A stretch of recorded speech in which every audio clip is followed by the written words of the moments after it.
여러분들은 어떤 좋은 일을 이루기 위해 반드시 해야만 되는 불가피한 일들을 맞이할 때가 있으실 것입니다. 평소 같으면 그 일을 할 일이 없겠지만 원하는 목적을 이루기 위해서라면 반드시 해야 될 일들을 만나게 되어 있는데요.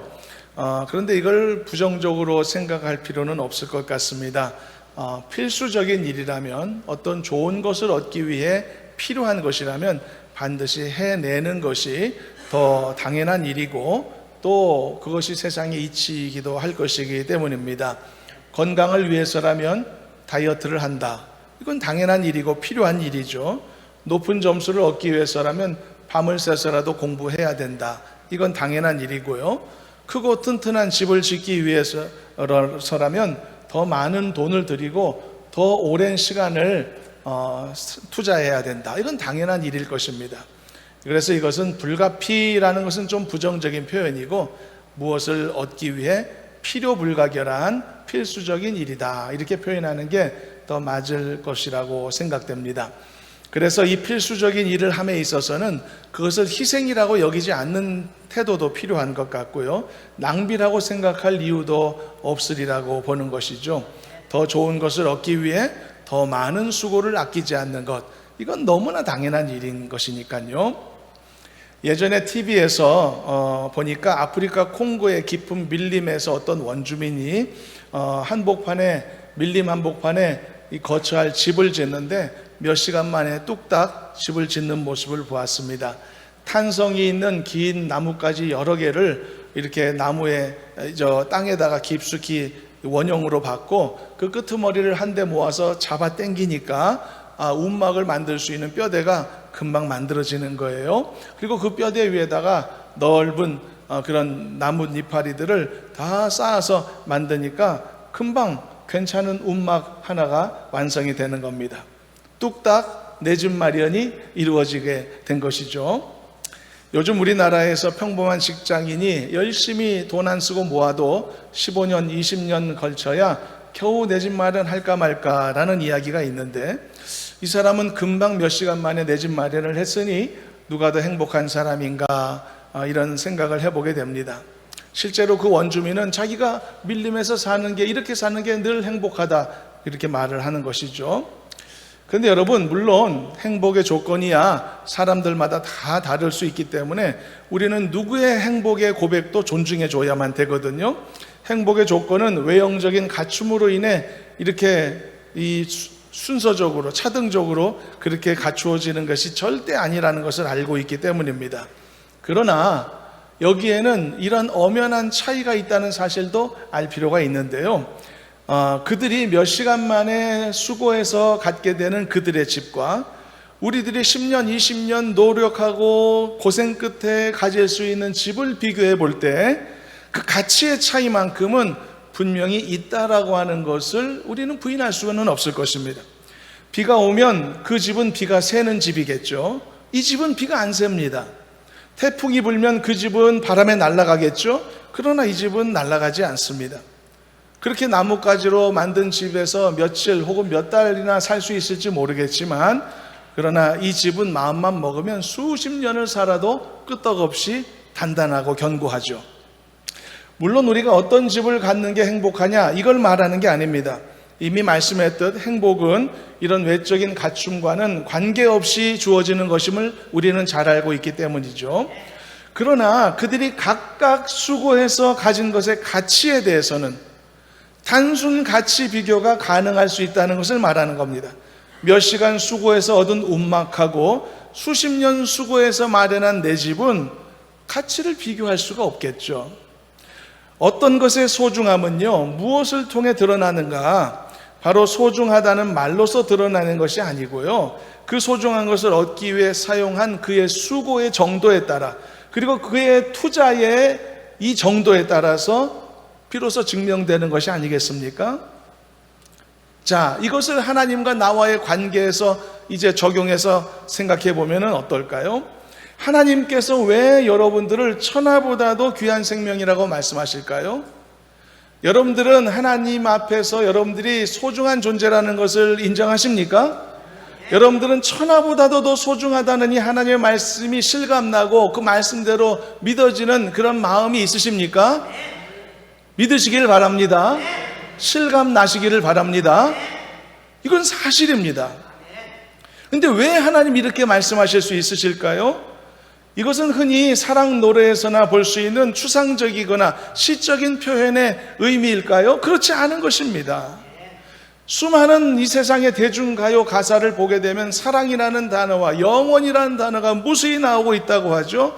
그런데 이것은 무엇을 의미할까요, 여러분? 왜 사람들이 왜 사랑을 많이 말하고 왜 영원함을 많이 말할까? 그것은 사람들도 사랑과 영원함의 가치를 잘 알고 있기 때문이기도 하겠지만은 한편으로는 이런 표현들이 사람들에 의해 남용되고 있음을 의미하는 것이기도 할 겁니다. 사랑을 노래한다고 해서 다 사랑이 아닌 것이죠. 영원함을 노래한다고 해서 그것이 영원함이 아닌 것입니다. 대부분의 사람들의 노래나 사람들이 짓는 시나 이런 것들은 대부분은 공허합니다. 노래 한 번 지나고 부르고 나면 사라지는 것들이죠. 근거도 없고 지켜지지도 않는 막연하고 불완전한 사랑이며 그런 영원함에 관한 것들이죠. 이런 말뿐인 공허함에 우리가 많이 이렇게 노출되어 살고 있다 보니 천하보다도 너를 귀히 여기신다라고 하는 이 하나님의 말씀조차도 우리는 그냥 흔한 노래 가사 중에 하나인 것인 양 상투적인 표현처럼 추상적인 의미로 그렇게 이해하고 넘기려 한단 말입니다. 그렇지 않다는 것입니다. 하나님은 우리를 정말 천하보다도 소중히 여기시는 줄로 믿습니다. 우리는 그만큼 하나님 앞에 귀한 존재들이라는 것이죠. 시편 16편 3절을 읽어보겠습니다. 금방 합독해 봅니다. 땅에 있는 성도들은 존귀한 자들이니 나의 모든 즐거움이 그들에게 있도다. 하나님이 말씀하시죠. 나의 모든 즐거움이 너희들이야. 내 모든 기쁨이 바로 너희들이야. 이렇게 말씀하신다는 거죠.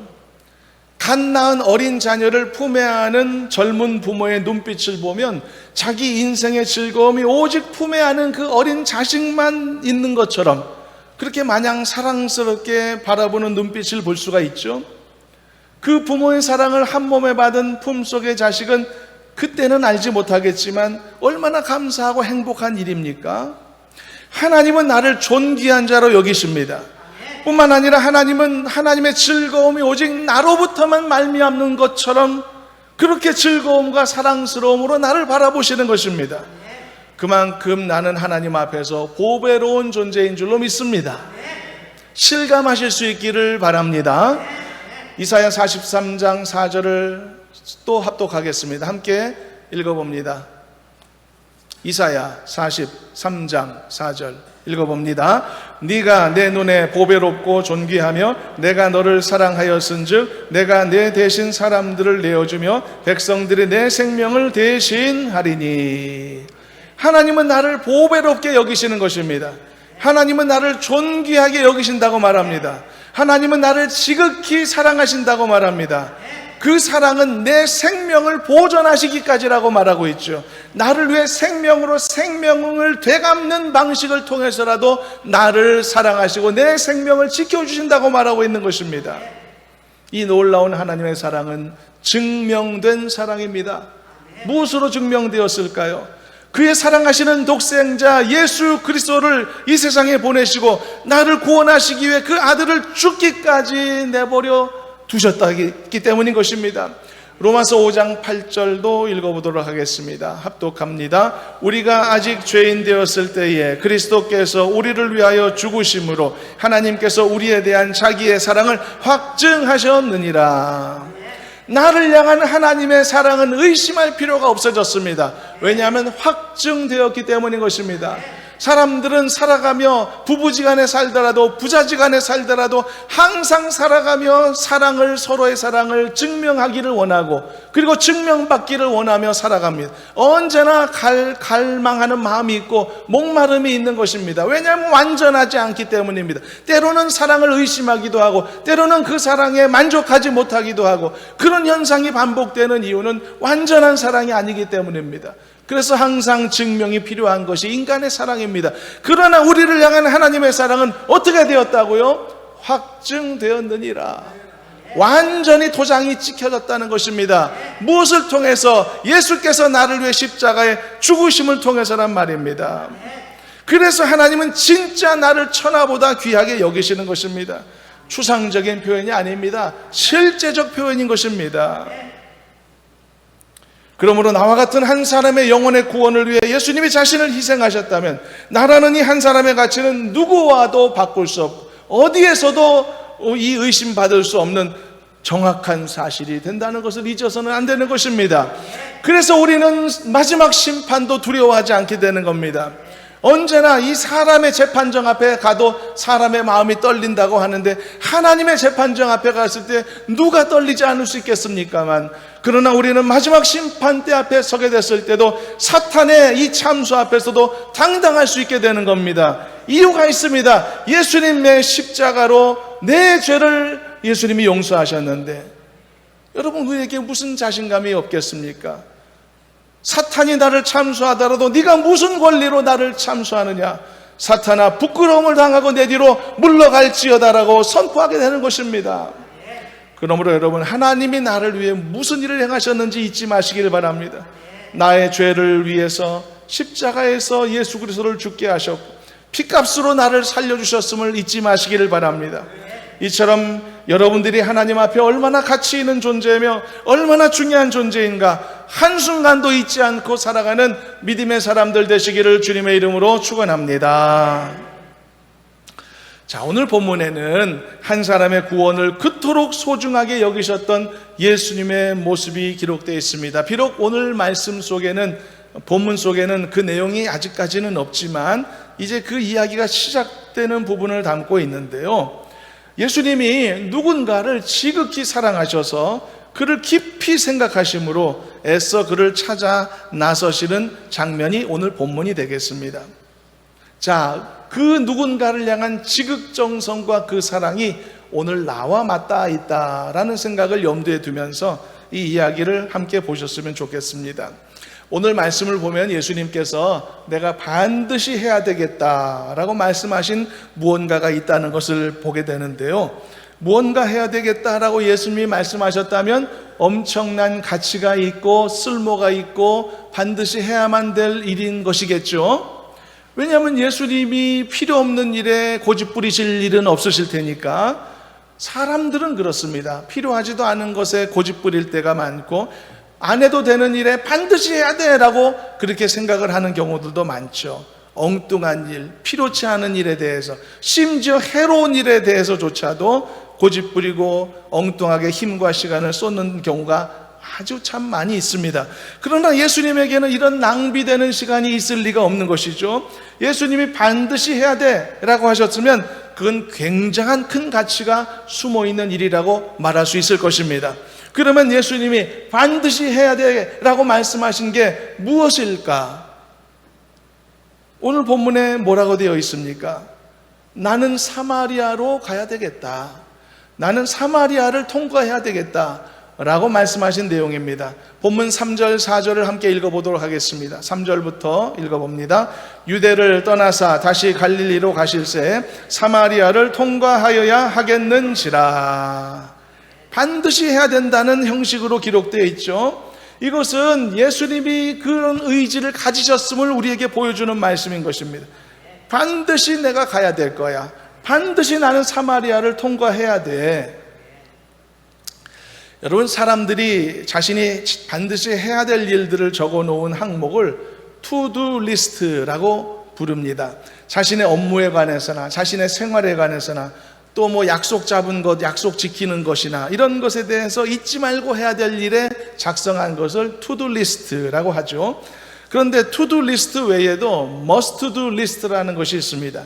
이것은 그 투두 리스트와 비슷하지만 훨씬 더 강력한 의미를 갖죠. 반드시 해야 될 일이다, 그런 의미를 갖습니다. 그래서 must do 리스트에 들어가면 그 어떤 일들보다 앞선 우선순위를 갖게 되어 있죠. 그런데 예수님께서는 사마리아로 가시는 그 일을 must do 리스트 안에 포함시키셨던 겁니다. 반드시 해야 돼 라고 말씀하셨던 거죠. 그런데 여러분, 우리가 이 말씀을 볼 때 반드시 해야 될 일과 이 불가피한 일에 대한 성격의 차이를 조금 구분해서 이해할 필요가 있을 것 같습니다. 예수님께서 사마리아를 통과해야 돼 라고 하신 이 말씀은 그게 유일한 선택지였기 때문에 하셨던 말씀은 아닙니다. 예수님의 원래 최종 목적지는 어디냐면 갈릴리였습니다. 갈릴리는 북단에 있는 이스라엘 지역이죠. 그런데 만약 예수님이 갈릴리로 가시기 위해서 선택해야 될 길이 사마리아를 통과하는 것밖에 없었다면 우리는 그러한 경우를 불가피한 선택이라고 말하죠. 그리고 그런 경우는 must do list라고 표현하지 않습니다. 여러분, 내가 매일 1시간씩 운동하기로 결심했어요. 그러면 그것은 to do list에 해당되는 것이겠죠. 하면 좋죠. 그렇지만 하지 않더라도 무슨 세상이 무너지는 일은 없을 테니까. 그러나 내가 1분도 멈추지 않고 계속 숨을 쉬는 일은 to do list일 수가 없습니다. must do list에 속한다고 할 수가 있겠죠. 숨 안 쉬면 죽으니까. 그래서 이것은 불가피한 일이죠. 그러나 그것밖에 선택지가 없는 일이기 때문에, 그래서 숨 쉬는 일에 대해서는 must do list에 넣는 사람은 아무도 없는 겁니다. 이건 뭐 당연한 일이고 피할 수 없는 일이니까요. 그러나 어떤 일에 여러 선택지가 있는데 그럼에도 불구하고 그 중에 한 가지를 선택해서 난 이걸 반드시 할 거야 라고 결심했다면 그게 바로 to-do list 항목이 된다는 뜻입니다. 그래서 사마리아로 가시려는 예수님의 결정이 must do list라고 말하는 것입니다. 이 갈릴리로 가는 길은 여러 갈래가 있었습니다. 베레아를 통해서 가는 길도 있고요, 해변길을 통해서 올라갈 수도 있고 길이 많이 있었거든요. 그런데 예수님은 굳이 나는 사마리아로 가야 돼 라고 하셨던 것입니다. 그래서 우리는 아예 예수님이 사마리아를 가시는 것을 그냥 이 예수님의 행위에 그 궁극적인 목적이다라고 그렇게 간주해도 무방하리라고 생각됩니다. 예수님의 최종 목적지는 오늘 본문 말씀만을 의거해서 본다면 갈릴리가 아닌 겁니다. 사마리아인 것입니다. 사마리아가 최종 목적지인 것입니다. 사마리아에서 예수님이 볼 일이 있으셨던 겁니다. 우리가 그렇게 이해할 필요가 있습니다. 그렇다면 왜 가시려고 했을까요? 도대체 무슨 목적으로 거기를 가셔야만 했을까요? 그 이유가 있는 것이죠. 그것은 성경에 이름조차도 기재되어 있지 않은 너무나 이 세속적인 표현으로는 천하고 너무나 평범한 한 여인을 만나시기 위해서, 그리고 그 한 여인을 구원시키시기 위해 사마리아로 가야 되겠다고 결정하셨다는 사실입니다. 한 여인 때문에 말입니다. 한 비천한 여인 한 사람 때문에 말입니다. 그 한 사람의 영혼 구원 때문에 말입니다. 그 먼 길을 예수께서 육체의 곤고함과 피곤함을 무릅쓰시고 아무도 돌아보지 않았던 천하고 불쌍한 한 여인, 그 한 사람 구원을 위해서 그 찌는 더위에 흙먼지 나는 사막길을 달려 사마리아로 가셨다는 뜻입니다. 오늘 본문에 해당되진 않지만 예수님이 피곤하셨다라고 하는 사실이 성경에 있습니다. 4장 6절을 잠깐 읽어보도록 하겠습니다. 본문 앞 뒤에 있는 6절 읽어봅니다. 거기 또 야곱의 우물이 있더라. 예수께서 길 가시다가 피곤하여 어물 곁에 그대로 앉으시니 때가 6시쯤 되었더라. 여러분, 수가성의 이 여인을 구원하시는 일이 예수님께 소중한 일이 아니었다면 절대 피곤함을 무릅쓰고 그곳에 가지 않으셨을 겁니다. 이 사실을 기억하시길 바랍니다. 이 사실을 강조하기 위해서 앞에서 긴 설명을 했던 겁니다. 예수님이 한 영혼의 구원을 이렇게 소중하게 여기셨구나. 저 한 사람 만나시기 위해서 이렇게 많은 시간과 자원을 쏟으셨구나. 여러분, 같은 이치로 하나님과 나와의 관계를 이 구원이라는 관점에서 바라보실 수 있기를 바랍니다. 여러분들을 예수 믿게 만들고 여러분들을 하나님의 자녀로 만드는 이 일이 하나님에게 정말 소중한 일이 아니었다면 하나님은 여러분들을 위해서 십자가에 못 박는 일을 이루지 않으셨을 겁니다. 여러분들을 구원하는 일이 정말 소중한 일이 아니었다면 예수님은 절대로 여러분들의 구원을 위해 10년을 기다리시고 20년을 기다리시고 30년을 기다리지 않으셨을 것이고, 혹시 어떤 사람을 위해 이 순간까지 평생을 기다려오지 않으셨을 것이란 말입니다. 이 세상에 어느 누가 나를 위해 수십 년을 기다려주겠습니까? 그런 일은 일어나지 않습니다. 비싸게 티켓을 구매했다고 해서 여러분들이 타야 될 비행기나 기차가 여러분들을 위해서 10분이나 기다려줍니까? 기다려주지 않습니다. 이 세상에 어느 누구도 나라고 하는 한 사람을 위해 자신의 소중한 시간을 낭비하지 않습니다. 단돈 100원이라는 돈도 낭비하지 않으려 합니다.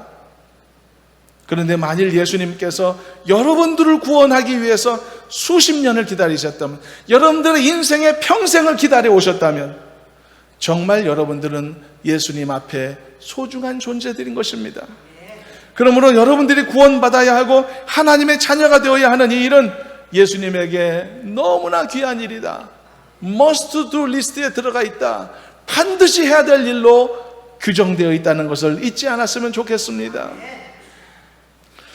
여러분들이 변화되어 예수 믿게 되는 그 일이 정말 귀한 일이 아니었다면 예수님은 여러분들에게 인도자를 붙여주지도 않으셨을 겁니다. 여러분들은 누군가를 통해 예수 믿게 된 사람들이거든요. 여러분들의 인생에서 여러분들의 곁에는 예수 믿는 아내가 없었을 겁니다. 여러분들의 구원이 소중한 일이 아니었다면 여러분들의 인생에서 예수를 믿는 남편도 없었을 겁니다. 여러분들의 곁에는 예수 믿는 부모나 가정도 없었을 겁니다. 예수를 믿는 친구도 여러분 주변에 단 한 사람도 없었을 겁니다. 어쩌면 하나님께서 여러분들을 절대로 예수 믿을 수 없는, 예수를 알 수도 없는 어떤 시대나 환경 속에 태어나게 하셨을지도 모르죠. 그러나 여러분들이 예수를 믿고 구원받는 일이 너무나 소중하며 반드시 이루어져야 될 일로서 예수님의 must do 리스트에 들어있었기 때문에 하나님께서 여러분들에게 여러분들을 위해 먼저 믿은 남편을 보내주신 것이고, 여러분들을 위해 눈물로 기도하는 아내를 보내주신 것이며, 여러분들에게 먼저 믿은 부모를 주시고 먼저 믿은 형제를 주시고 먼저 교회 다니고 있는 친구들을 허락해 주셨던 겁니다. 그러므로 여러분들은 하나님께서 보배롭게 여기시고 존귀하게 여기시는 하나님의 자녀 되었음을 잊지 마시기를 바랍니다. 여러분들은 소중한 존재라는 것을 기억하시기를 바랍니다. 여러분들은 반드시 구원받아야 되며 천국에 가게 될 소중한 사람들로서 예수님의 은혜의 범주 안에 포함되어 있음을 잊지 마시고, 이것을 이루기 위해 그 강력한 열심을 멈추지 않으시는 주님을 기억하며 평생 감사하고 기뻐하며 찬송으로 영광 돌리며 예수 믿는 그리스도인으로서의 자존감을 세우며 살아가는 믿음의 성도들 되시기를 주님의 이름으로 축원합니다. 주 나를 보호하시고 날 붙드시리. 나는 보배롭고 존귀한 주님의 자녀라. 주 너를 보호하시고 널 붙드시리. 너는 보배롭고 존귀한 주의 자녀라. 우리 다 함께 한번 해보겠습니다. 주 나를 보호하시고 날 붙드시리. 나는 보배롭고 존귀한 주님의 자녀라. 이번에는 주 너를 보호하시고 널 붙드시리. 너는 보배롭고 존귀한 주의 자녀라. 믿으시기를 바랍니다. 실감하시기를 바랍니다. 다음 본문 말씀에서 보게 됩니다마는 이 수가성의 여인은 말입니다, 예수님이 다른 사람이 아닌, 다른 일이 아닌 바로 나 한 사람 만나기 위해 그 먼 길을 피곤함을 무릅쓰고 달려오셨다는 사실을 처음에는 꿈에도 알지 못했음을 볼 수 있습니다. 아마 그 여인이 그 사실을 알았다면 단지 나를 만나러 와주었다는 사실만으로 고마워하고 기뻐했을 것입니다. 여러분, 사람은 그렇지 않습니까? 이 험악하고 이 삭막한 이 세상에선 더더욱 그렇지 않나요? 사람이 자기를 위해 누군가가 나를 위해 관심을 가져줄 때, 누군가가 나를 배려해 줄 때, 나를 위해 시간을 사용해 주게 될 때 그게 너무 고마워서 눈물 흘릴 지경까지 가지 않나요? 왜냐하면 요즘 세상에는 어느 누구도 아무런 이해관계가 없는 누군가를 위해서 이렇게 사랑을 주거나 관심을 주는 일은 없기 때문입니다. 단 100원의 돈도 이 허투루 사용하지 않기 때문이죠. 전혀 예수님을 알지 못하고, 그리고 신앙의 원리도 모르는 사람들 중에서도요, 당신을 위해서 기도하겠습니다 라는 말을 건네면 여러분 한번 시험해 보세요. 그러면 그것만으로도 사람들은 고마워합니다. 그리고 좋아하는 사람들이 대부분이죠. 이유가 뭘까요? 믿는 자가 위에서 기도해 주는 눈물의 중보 기도의 가치를 알아서일까요? 그렇지 않습니다. 그냥 단지 별로 이해관계가 없는 저 사람이 나를 기억해 준다는 것이 고맙고, 나를 위해서 애쓰고 수고해 준다는 것이 고맙고, 기도가 뭔지 모르지만 나를 위해 기도해 준다니 그것에 고마운 마음이 생기기 때문인 것입니다. 사마리아의 이 수가성의 여인도 그렇습니다. 예수님이 다름 아닌 나를 만나기 위해 이 먼 길을 돌아서 오셨다는 사실을 알았다면 그 사실만으로도 눈물겹게 고마워했을 거란 말입니다. 지금도요, 수많은 사람들이 이 사실을 알지 못했던 수가성의 여인처럼 살아가고 있는 것입니다. 예수님은 수많은 사람들에게 수많은 시간들을 사용하시며 인내하고 기다리고 계시면서 마침내 한 영혼에게 다가서시고 찾아가셔서, 그리고 이제 그 영혼의 마음의 문을 두드리고 계시는데 사람들은 그것을 마치 우연인 것처럼 생각하고, 어쩌다 이런 일이 생긴 것처럼 간주하고, 마치 길 가다 우연히 마주친 나그네라도 만난 것처럼 대수롭지 않게 그런 만남과 도전을 흘려보내고 있단 말입니다. 전도자들을 통해서, 또는 예수 믿는 친구들의 와보라고 하는 메시지를 통해서, 또는 우연히 눈에 띈 성경 구절을 통해서, 우연히 귀에 들려진 설교 말씀을 통해서 하나님은 수없는 영혼들에게 생명의 메시지를 던지신단 말이죠. 그럼에도 불구하고 마치 수가성의 여인이 처음에는 자기가 낯선 그 유대인 한 사람을 우물가에서 만난 것을 우연한 일로 생각했던 것처럼, 이 치밀하신 예수님의 계획과 그때를 기다리시는 인내의 결실이라는 것을 까맣게 모른 채로, 그리고 아무렇지도 않게 그 복음의로의 도전을 스쳐 지나가고 있단 말입니다. 심지어 수많은 사람들 중에는 하나님의 뜻을 행하는 직분자들과 사역자들과 제자들도 있기도 합니다. 그 사실을 인식하지 못하는 것이죠. 내 인생의 깊은 부분에 하나님이 치밀하게 역사하시고, 내 인생의 작은 사건을 통해서도 하나님은 나를 위해 말씀하시고 나를 위해 계획을 세우시고 그 계획을 이어가고 계시는데, 내 인생을 바라보는 진지한 눈을 갖지 못한 채 그냥 우연의 일로서 수없이 하나님의 메시지가 담긴 일들과 시간들을 흘려보내면서 뜨뜻미지근하게 이름만 그리스도인이라는 이름을 갖고서 그렇게 살아가는 경우도 많다는 말이죠. 그래서 여러분, 예수님께서요, 이 한 여인을 만나시기 위해 내가 반드시 사마리아로 가야 되겠다라고 하는 이 말씀이 오늘날 우리에게 큰 감격과 감동을 주는 것입니다. 그 한 사람을 위해 이렇게까지 하실 수 있다고? 그 한 사람을 만나시기 위해 이렇게 놀라운 행위, 이렇게 놀라운 결정을 하실 수 있다, 이 사실을 깨닫게 되면 어느 누구도 자기의 인생을 허투루 보지 않을 것이기 때문이고, 하나님이 나를 얼마나 존귀히 여기시며 내가 얼마나 하나님 앞에 보배로운 존재인지를 실감하게 될 것이며 깨닫게 될 것이라고 믿기 때문인 것입니다. 여러분, 존귀한 존재인 줄로 믿으시길 바랍니다. 여러분들은 보배로운 존재인 줄로 믿으시기를 바랍니다. 추상적인 것이 아니라 실제적인 것입니다. 증명되고 확증된 것입니다. 어떤 경우에도 의심할 수 없는 사실인 것입니다. 보배로운 존재, 존귀한 존재로서 하나님의 영광을 드러내는 성도로 살아가시기를 주님의 이름으로 축원합니다. 말씀의 결론을 짓겠습니다. 사마리아 여인이 예수님을 찾아간 거 아닙니다. 예수님이 사마리아 여인 한 사람을 위해 그 먼 길을 찾아가셨죠. 마찬가지입니다. 여러분들이 예수님 만난 거 아닙니다. 예수님이 여러분들을 찾아오신 것입니다. 때로는 수십 년 걸쳐서, 때로는 평생을 인내하고 기다려 오시면, 이때만을 기다리시며 예수님이 여러분들을 찾으신 것입니다. 여러분들이 살면서 예수를 만난 친구를 만난 것도 하나님의 은혜고, 여러분들이 예수님을 믿는 이웃을 만날 수 있었던 것도 하나님의 계획이며, 여러분들이 예수를 믿는 가정에서 태어난 것도 하나님의 계획이고 축복입니다. 이런저런 이유를 통해 여러분들이 예수님을 믿었고 이 자리에도 여러분들이 예배자로 서 있는 것이죠.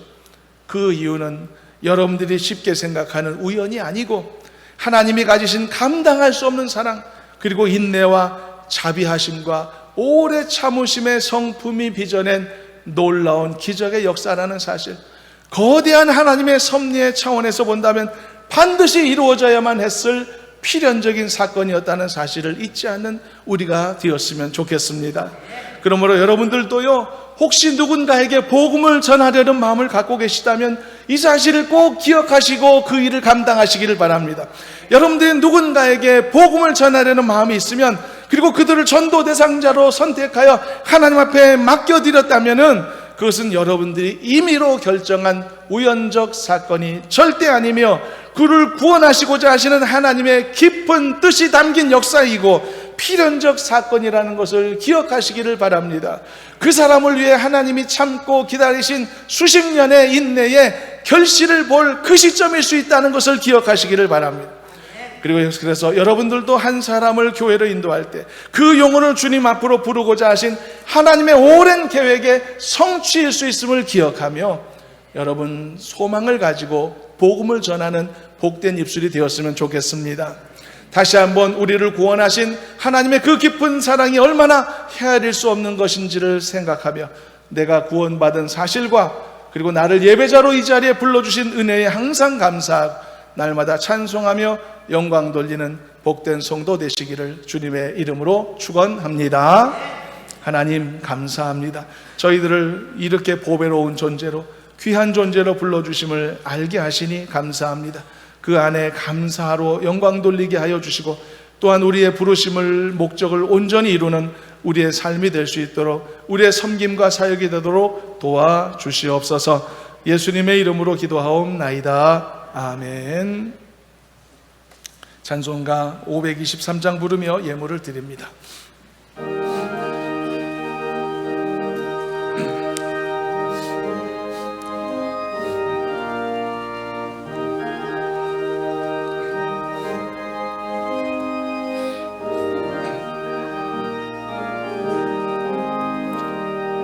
모든 죄악이